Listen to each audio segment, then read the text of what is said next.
Je m'appelle Jean-Michel Landry et je prends quelques minutes aujourd'hui pour vous parler du dernier numéro de la revue Anthropologie et Société que j'ai co-dirigé avec Catherine Lemons. Bon, le numéro fait plusieurs centaines de pages et moi j'aimerais vous en présenter le fil conducteur en moins de 5 minutes. Donc, commençons d'abord par le titre. Le numéro s'intitule Anthropologie politique du religieux.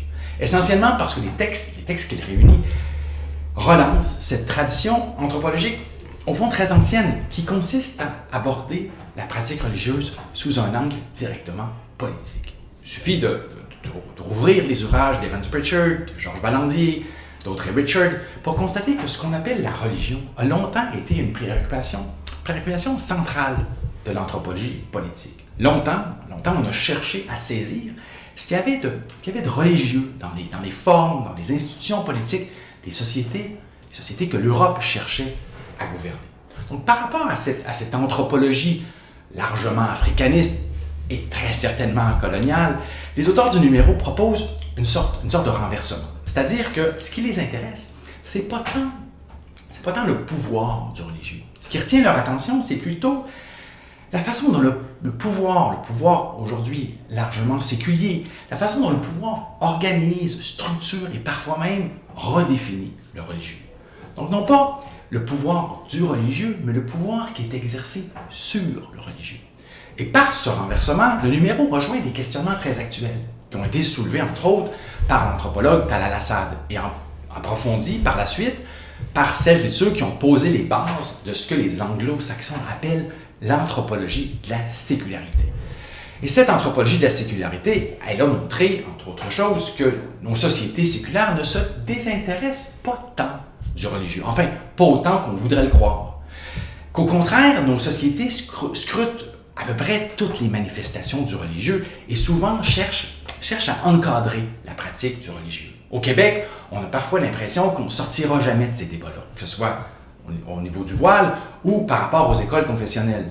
Donc, ces études sur la sécularité nous incitent à voir la sécularité moins comme une séparation du politique et du religieux, mais davantage comme une prise en charge du religieux par le pouvoir politique, une sorte de régulation politique du religieux, une nouvelle façon de gouverner le religieux.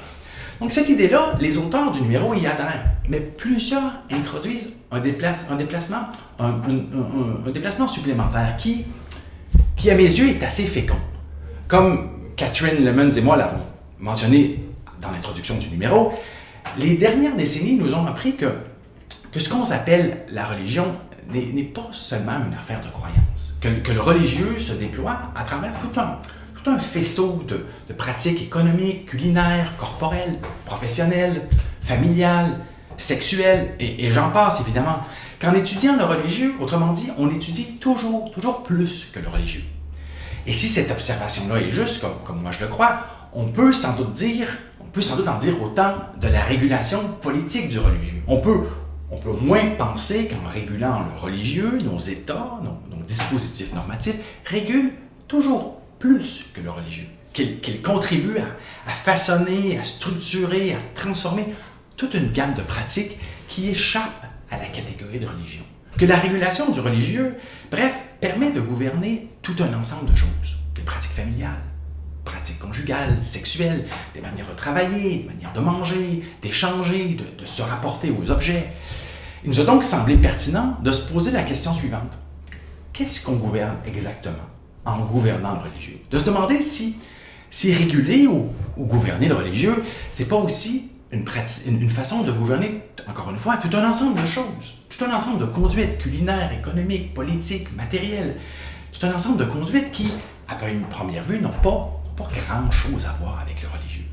On peut même s'interroger si le religieux n'est pas, parfois, plus qu'un simple objet d'intervention. S'il ne serait pas, dans certains contextes, aussi un outil d'intervention. S'il ne se rapprocherait pas de ce que Michel Foucault appelait un point de passage pour les relations de pouvoir. Donc voilà une des questions qui est au centre du numéro de la revue Anthropologie et Société qui sort aujourd'hui. Une question parmi d'autres que les auteurs abordent sur la base de terrains menés en Inde, au Ghana, en Jordanie, en Bosnie-Herzégovine, au Liban, et encore une fois, j'en passe. Je vous invite donc à y jeter un coup d'œil et à ceux qui le feront, je souhaite bonne lecture.